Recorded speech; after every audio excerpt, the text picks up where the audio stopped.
Hello there, this is a bit of a breaking news style video because anti-vax weirdos are possibly about to announce victory because COVID-19 vaccines will not be recommended for healthy children aged 12 to 15 according to the reports in the news. So once again there's a possibility, keyword there, possibility, that kids may not be vaccinated. This all has to be approved by various bodies, but it leads me to ask some very serious questions that have been nagging at me for a long period of time that I want to ask anti-vax weirdos. Now, I'm sure you don't mind me calling you a weirdo, do you, anti-vaxxers? Because you get called names quite a lot. You must be used to it by now. It's water off a duck's back. You're not upset by names, are you? Most of you are called things like conspiracy theorists.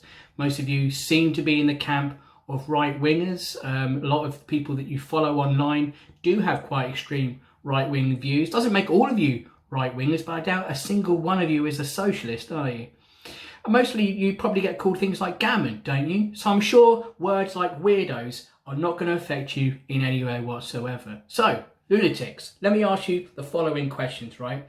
Number one, how is it a victory to have kids not vaccinated if never wearing a mask, gathering in large unvaccinated crowds coughing over each other, storming the vacant former headquarters of the BBC, an empty building, and tweeting misinformation every day, essentially propaganda?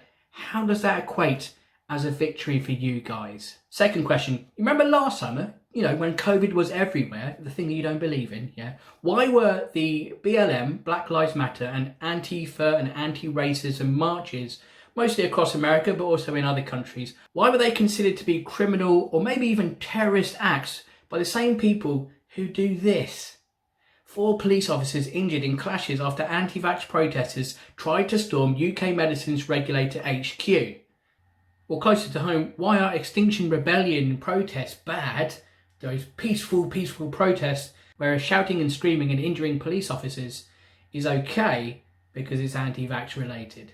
This isn't the first time you guys have gone a bit mental out there in the streets. We'll do a bit of roleplay to try and really bring this home, see if you can answer this question. If I'm at an anti-racism march or about a Black Lives Matter march, it's because I don't like racism, which clearly exists, and there are thousands and millions of fucking examples of that happening even to this day. For you, you're on a march and getting a bit angry because you're accusing someone else of being a liar because you said so. I don't trust what you doctors are saying about the vaccine because I think you're all liars. My mate Dave reckons it gives you crabs. You don't read about that in the news, do you? It's not really good enough, is it now, guys? The third question, and this is the most important question I have for anti-vax weirdos, right? If anti-vax people do not trust science, doctors, the medical profession and politicians, then surely you should reject the so-called experts who made the decision to not vaccinate children. You guys need to be consistent with your bullshit, otherwise you risk looking like massive, hypocritical, time-wasting, insane losers who are only after attention or just are so misguided by everything you've heard that you've just turned into a monster. Fans of this channel will know, and some anti-vaxxers will know, that I've made other videos on this channel about the COVID vaccine before. Every anti-vax theory destroyed in under 3 minutes, and also vaccine passports are brilliant and here's why. So this is the third video of that ilk, but if you haven't seen the first 2, please go and watch them. They're only 2 or 3 minutes long each. In those videos I invited anti-vaxxers to not comment because we were simply there to take the piss out of them, but they've overstepped the mark a little bit too much and they're now getting very violent. So now I'm actually going to try and build a bridge and talk to them and see if they can answer those 3 important questions. Those questions again, number 1, how is being an absolute prick a victory? Question number 2, if other people marching are violent criminals, then what the fuck are you?